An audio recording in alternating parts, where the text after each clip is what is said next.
Hi, everyone. In this video, I'm going to be talking about your GPA and the role that it plays in your law school applications.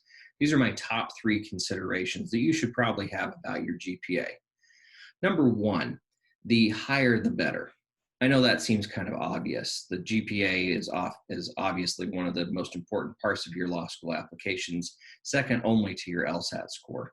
And just like a good LSAT score is one that's on the high end, a good GPA should be on the high end as well.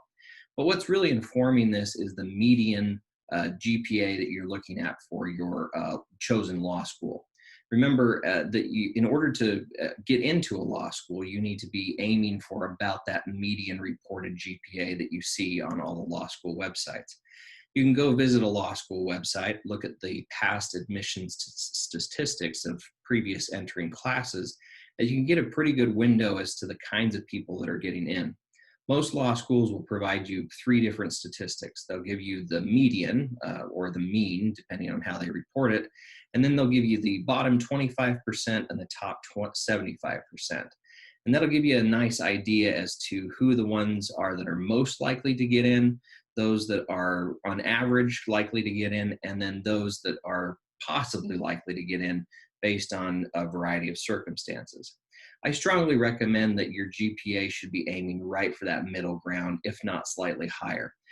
Obviously, every school is going to be different, and whatever your reach school is, your safety school is, you'll be able to predict your GPA based on that. But just like the LSAT score, you should be aiming for the best as possible. Now, of course, there's no wrong or right way to increase your GPA. You oftentimes will hear things like GPA padding, where you take really quote unquote easy classes to get an A and try to drum up all of those A grades. That's definitely an approach, but of course, as a professor, I kind of raise my eyebrows at that because it seems to suggest that, well, classes are only useful insofar as they have a numerical value attached to them. In reality, what I would highly recommend, and I talk more about this in the college preparation video, is to take classes that you enjoy. You're more likely to get a good grade in the classes that you have a passion for, especially as you get further along into your college career. Once you're in the junior and senior level, you're taking a lot of the courses that are most likely required for your major. And that means that you're probably going to be enjoying them more often. So I highly suggest that you try to take as many of those kinds of courses as possible. And as far as general education courses, my advice is to get as many tutors as possible, to reach out to study groups, especially if those are some of the courses that you're not the most excited about. Now, of course, you can take the easy courses. You can take the ones that are most likely to give you a more advanced grade or a better grade. And if you do choose to go that route, I would suggest that you do so strategically. Oftentimes, people will say, well, maybe make that last senior year kind of the way in which you drum up that GPA. But what you're going to find is that your energy levels are going to be really low, and you're going to be taking all of those easy classes, and the temptation will be to just kind of coast.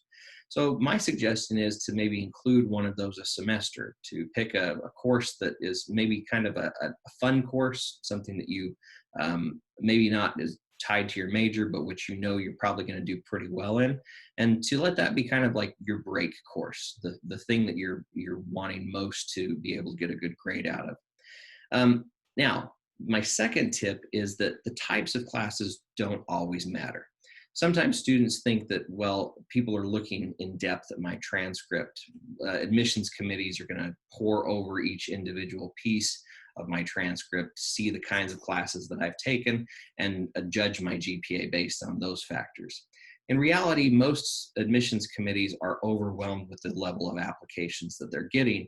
And so there's really not a whole lot that they can do in terms of time to nitpick all of the things that are on your transcript. So if you've got a lot of classes that are early on that you would say, well, those are really, really hard courses, chances are they're not going to be looking at that and saying, wow, that's a really hard science, physics type course. Of course, that person got a C on it. No big deal. In reality, they're going to be looking at that number, and they're going to be looking at that 3-digit code that's on your transcript that equates to your GPA. So I would not get too stressed about what kinds of courses are included on your transcript, insofar as they look like courses that are preparing you for your major and that you're taking seriously. Another thing that I would suggest with this idea of what's on your transcript is to think strategically about when you're taking those required courses. Because a lot of this comes down to your energy level and the commitment that you're willing to give in an individual semester and the lifestyle that you're living at a particular time, you might want to look at some of those semesters where you know you're going to have more time available to take the hard required courses, where you're most likely to have the energy to get the good grade. And in reality, most admissions committees are not going to be looking at when you time your academics and when you're going to be finishing up your degree requirements. So in many ways, you have a lot of freedom to choose how you set out your schedule. Now, if you're watching this video and you're a junior or a senior and you can't really go back in time, my next suggestion is to think about how you might explain a low GPA. This is really where kind of you get to set your own pace. As I said in the previous tip, the admissions committees are not looking in depth at your particular classes that you're taking. They're not poring over your transcript, but they will listen to the things that you point out to in an addendum to your application.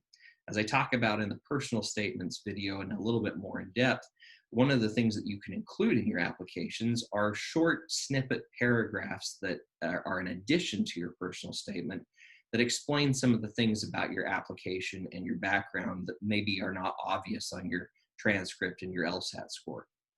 So for example, if you did take a lot of hard classes that first 2 years of college and you were still struggling to figure out your major, the addendum is a really good opportunity to explain that. You can also indicate some certain lifestyle things that might have happened if you were particularly stressed one semester, or you were taking a lot of credits, or if you had a tragedy happen in your life that distracted you from your academics, then that is a good opportunity for you in your addendum to explain those things. Now, I would caution you on this that these do not have to be long. As I explained in the personal statement video, that's really the place where you're doing a lot of the explaining as to who you are. Think of these as short paragraphs, maybe 4 or 5 sentences, no more than about 250 words, that are laying out for an admissions committee in a very succinct way why it is that these particular grades are or are not reflective of your ability. Remember, what you're trying to sell to the admissions committees is that you are prepared for law school and that you're going to be successful. So if you feel that a grade is not reflective of that ability, then your addendum is a good place to do that. The other thing that I would highly recommend is don't let these things be the weight that's really carrying you. Admissions committees will obviously read them, and especially if you call out specific pieces, but they're not exactly deal breakers. They're really just factors to include in your admissions packet. Ultimately, the score is what matters. The GPA score is the thing that's driving the bus. But these addendum might help kind of push you over that edge, especially if you're right at that median or mean GPA or slightly lower, and maybe you don't have the LSAT score that's going to push you over the final finish line. So treat the addendum as a way to kind of explain things and potentially move the ball forward, as opposed to the end or break all. I hope these tips have been helpful to you, and of course you can always reach out to me if you have specific questions. Good luck.